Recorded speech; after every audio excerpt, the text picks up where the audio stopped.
Hey, what's going on, everybody? Steve Schwartz here, founder and CEO of LSAT Unplugged. I've been getting a lot of questions lately about the new online four-section LSAT. The first one's being administered in just a couple of weeks, the August 2021 LSAT. In particular, one of the biggest questions I've been getting is this new LSAT format harder? Is it more difficult? For those who aren't aware, the LSAT is changing in just a couple of weeks. For the past year and a half or so, ever since the beginning of the pandemic, LSAC moved the LSAT online. It used to be 5 sections in person. For a long, long time, for decades, it was on paper and pencil. Then they put it on a tablet, but still administered it in person. They could no longer administer it in person at the beginning of the pandemic. So they figured things out pretty quickly. They moved it online. That's where we got the 3-section online LSAT Flex. The problem was they could not administer it online forever with only 3 sections because they've got to be able to test out future LSAT questions. And the way they do that is through the experimental section. So basically, everyone taking the LSAT typically is going to be a guinea pig working on an extra section that's unscored, and you don't know which one it is. Those who took the LSAT Flex online were exempted from this. They didn't have to do it with the experimental section because, hey, LSAC just rushed it out, got it done quickly, moved it online. So kudos to them for that. And for people for about a year and a half, didn't have to do an experimental section.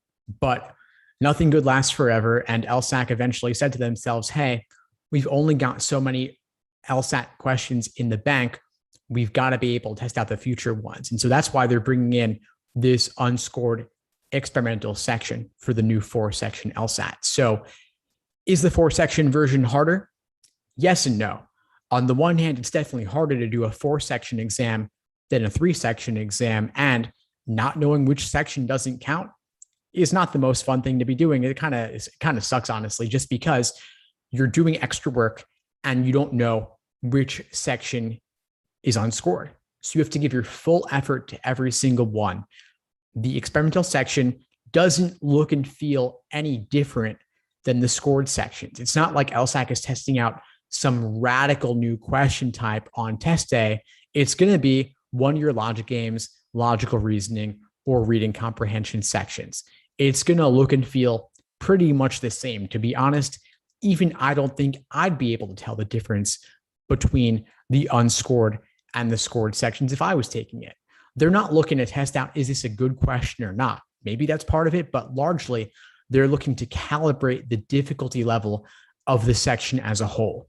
So the unscored section, the experimental section, might have only, let's say, half the questions being level 1, 2, and 3. And let me start over. Basically, you might have too many hard questions on the experimental section, or you might have too many easy questions on the experimental section. But the differences are so subtle, so nuanced, you won't be able to tell. So you got to give it your full effort. And giving your full effort and kind of using up some of your energy on a section that doesn't count, yes, that's harder than doing the 3-section version, the LSAT Flex, where you knew at least everything counted. However, it's not harder just because the difficulty level of the scored portions and the exam as a whole really is meant to be roughly the same as always. So anyone taking the old LSAT Flex with 3 sections, or anyone who took the 5-section version back when it was in person, those scores are going to be considered the same as those on the new 4-section version. Law schools will view it all the same. They're not going to penalize you for doing one format or another.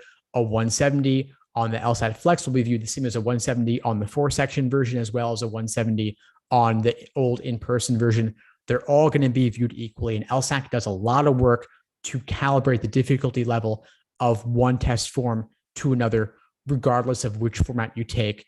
They place a lot of importance on making sure the exam is viewed with, I'll say, integrity by admission officers, and by everyone in general. They don't want you to overly worry about one format versus another. And law schools are going to view all of them the same. And really, they have incentive to view all of them the same because that's what goes to the American Bar Association.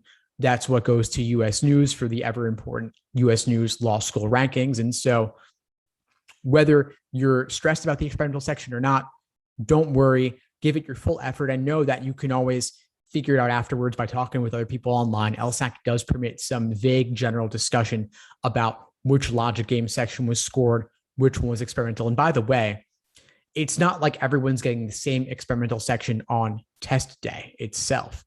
Some people are taking the LSAT on Saturday, some are taking it Sunday, some are taking it Tuesday, some are taking it Wednesday, and they can't use the same test form across all days. They have to recognize that, hey, the person on Saturday could tell the person on Sunday, hey, here's what happened, or this one was experimental, this one wasn't. And so they don't do that. They mix it up throughout the course of the week. So it's not like any one day is going to be harder or easier than another. They're all equalized at the end of the day.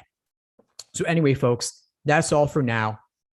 Long story short, the 4-section version is not harder content, although it might be a harder experience to undergo, which means prep accordingly, work on your pacing, work on your endurance, take as many exams as you can without burning out under realistic test day conditions. For those of you taking the LSAT in just a couple of weeks, I recommend taking on average 1 to 2 exams per week with review scattered throughout. So maybe you do a full exam on Saturday, review it Sunday, do some light review and brush up on weak areas on Monday, then do another exam on Tuesday and repeat that cycle. But don't feel like you have to do too much. Don't risk burning yourself out. Even 1 exam a week would be more than enough. At this point, it's largely about refining. Either you know it or you don't. I've got a bunch more resources on the new 4-section LSAT linked below this video, and I have a ton more in my course as well, covering every section of the exam, games, reasoning, reading comprehension, as well as several classes on test day prep as well. Links below. Please like, please subscribe. It helps the YouTube algorithm and helps you get notified of new episodes as I release them. Anyway, folks.